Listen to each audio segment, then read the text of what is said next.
Assalamualaikum warahmatullahi wabarakatuh. Salam sejahtera bagi kita semua.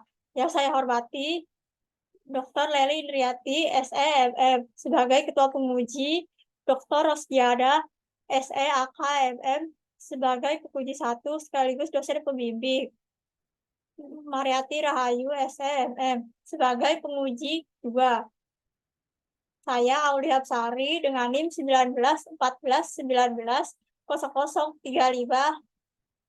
akan mempresentasikan hasil skripsi saya yang berjudul Pengaruh Financial Distress, Growth Opportunity, dan Investment Opportunity Set terhadap konservatisme akuntansi pada perusahaan sektor industri barang konsumsi yang terdaftar di Bursa Efek Indonesia tahun 2019 sampai 2021.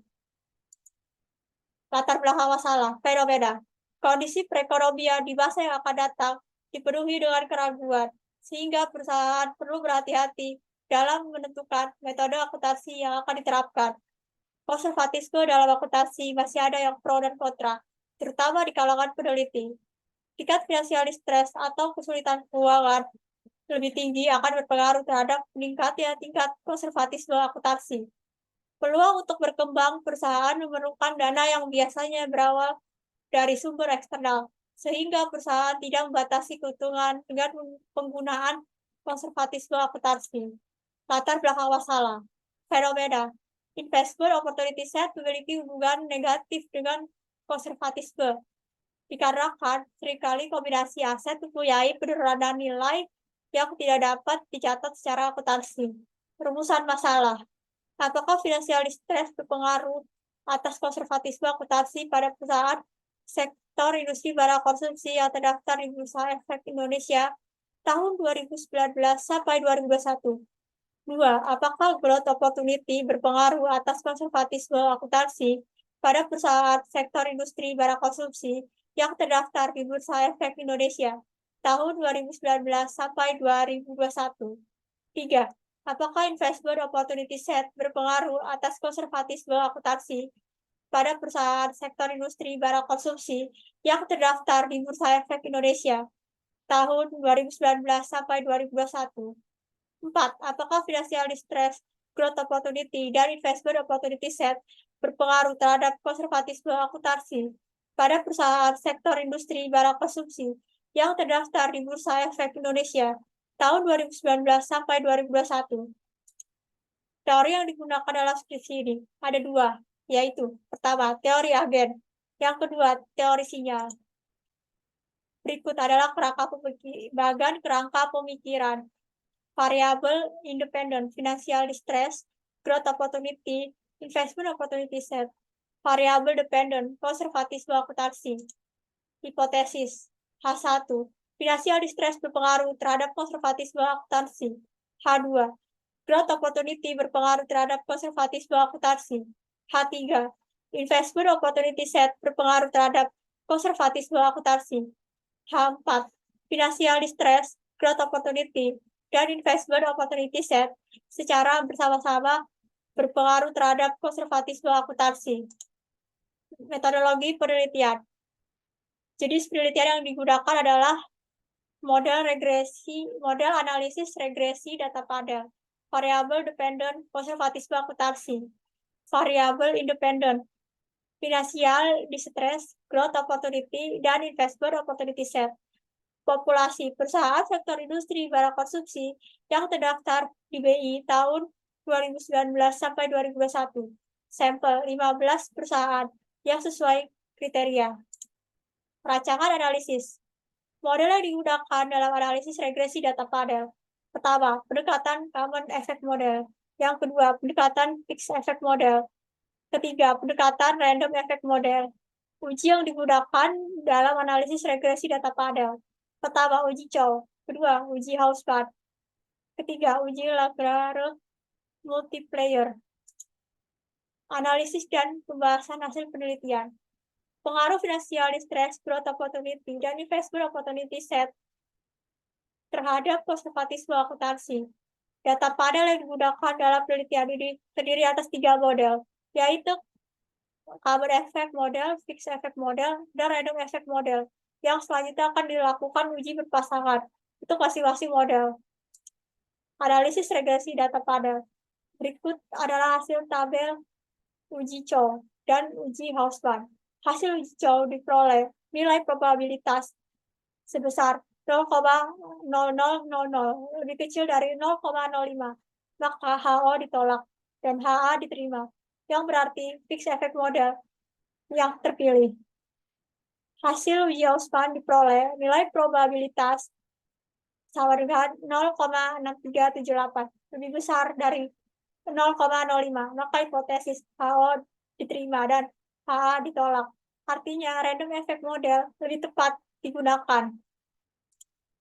Nah, berikut adalah hasil uji Lagrave multiplier.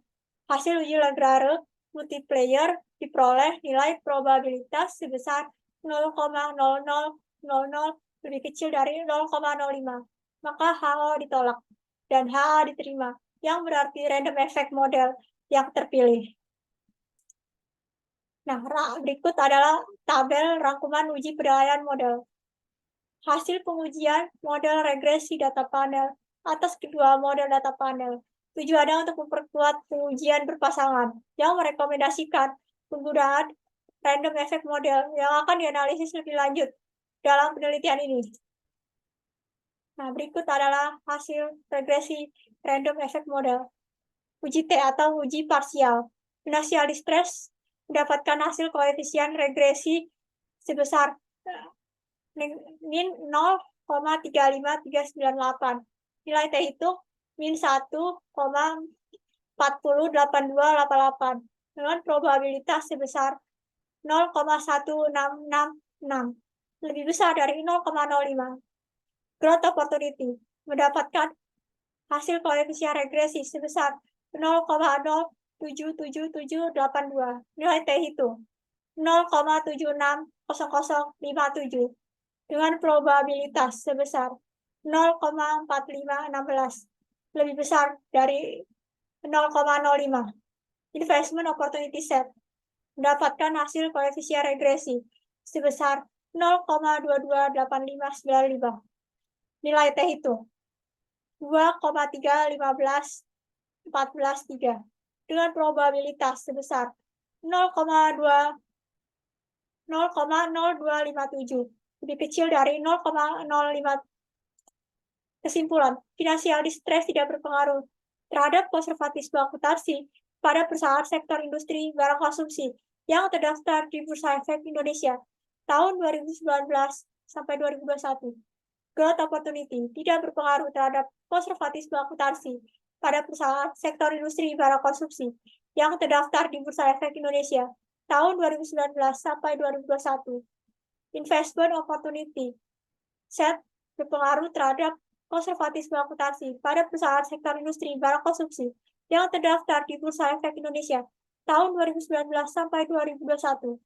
Hasil uji regresi secara bersama-sama atau simultan menunjukkan financial distress, growth opportunity, dan investment opportunity set tidak memberikan pengaruh terhadap konservatisme akuntansi. Saran bagi perusahaan. Bagi perusahaan diharapkan penelitian ini dapat memberikan gambaran untuk memahami konservatisme akuntansi yang jika diterapkan perusahaan dapat berguna untuk menghasilkan laporan keuangan yang berkualitas. Bagi peneliti selanjutnya, peneliti berikutnya dapat menambahkan atau mengganti variabel independen dengan yang memiliki pengaruh konservatisme akuntansi, seperti intensif pajak, kepemilikan manajerial, kepemilikan institusional, dan intensitas modal, serta menambah jumlah tahun penelitian, sehingga mendapatkan jumlah sampel yang lebih banyak untuk diolah dan diteliti, agar hasil penelitian yang didapatkan lebih akurat. Bagi investor, sebelum berinvestasi, investor harus mempertimbangkan dalam mengambil keputusan yang tepat di masa depan.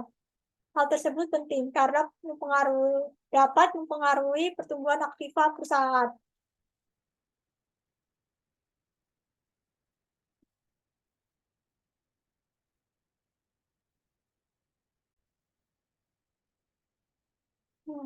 Sekian presentasi dari saya. Terima kasih.